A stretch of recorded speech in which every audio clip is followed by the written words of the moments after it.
그런데 이 노란봉투법의 문제가 겉으로 볼 때 뭐 노란봉투법 그러니까 아름답잖아요.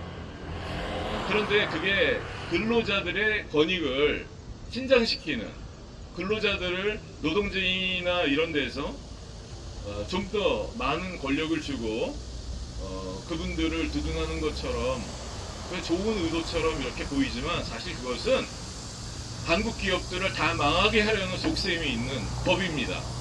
그건 시장 경제를 아는 사람은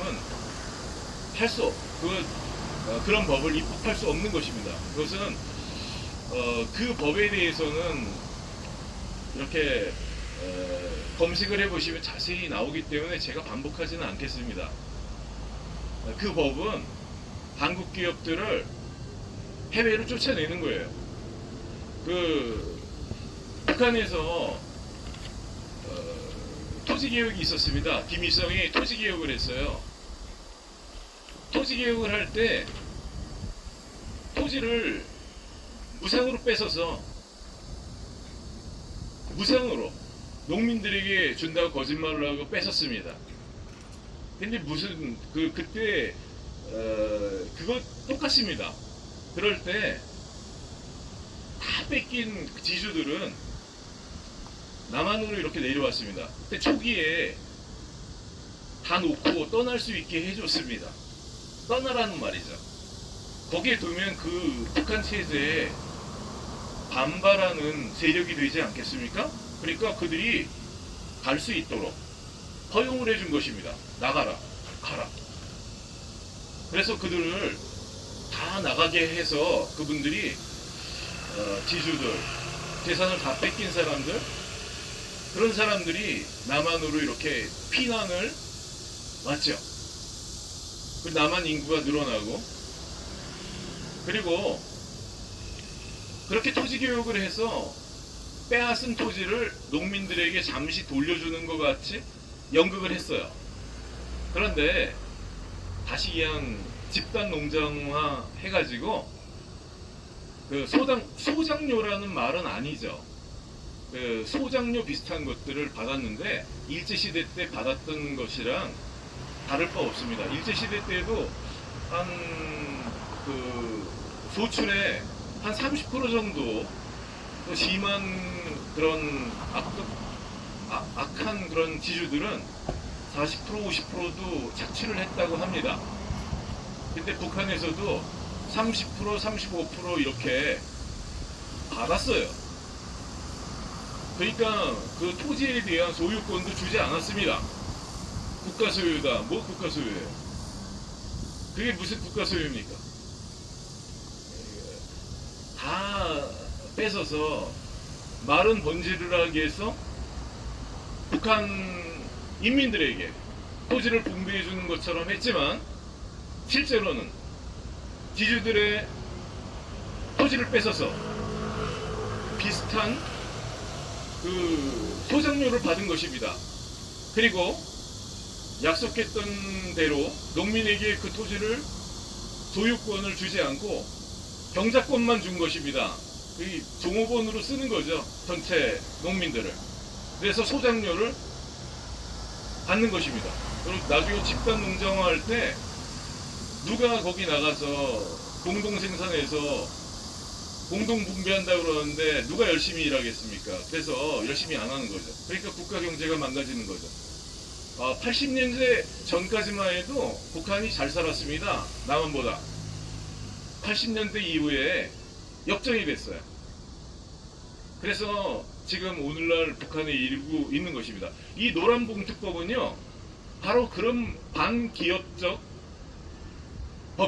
그런 악법이고, 대한민국에서 시장경제를 무시하고 나온 그런 악법입니다.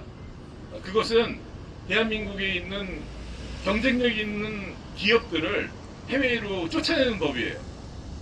북한에서 했던 토지개혁과 다르지 않다고 저는 그렇게 보입니다.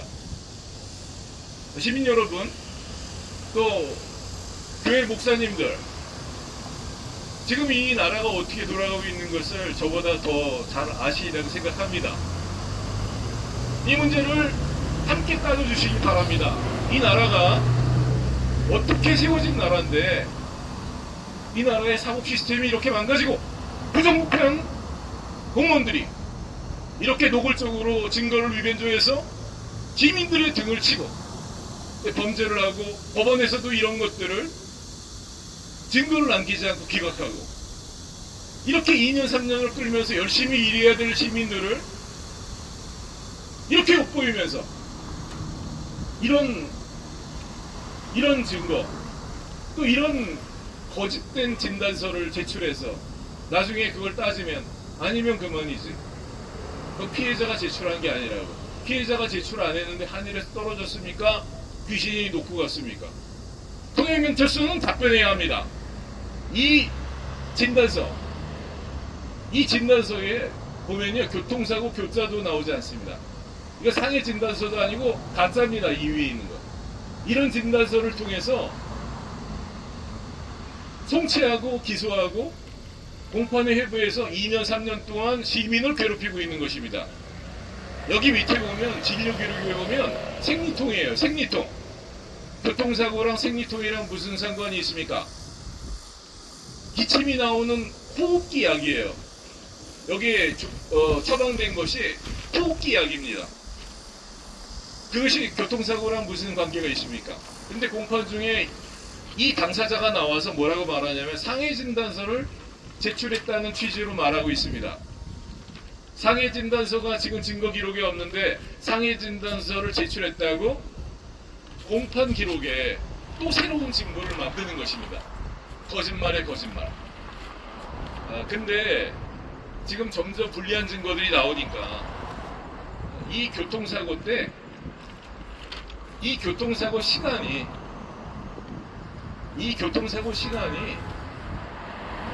22년 10월 15일 17시 34분 30분 이렇게 통영경찰서 모든 수사 기록에 적혀 있고 공소장에도 그 시간이 적혀 있습니다. 이제까지 제가 몰라서 가만히 있었던 것이 아니에요. 교통사고 현장에서부터 인지하고 있었습니다. 내가 어디까지 거짓말을 하나 쭉 봤어요. 그리고 이 핵심 증인이 지난번 공판에 나와서 검사가 그 증인에게 신문했습니다.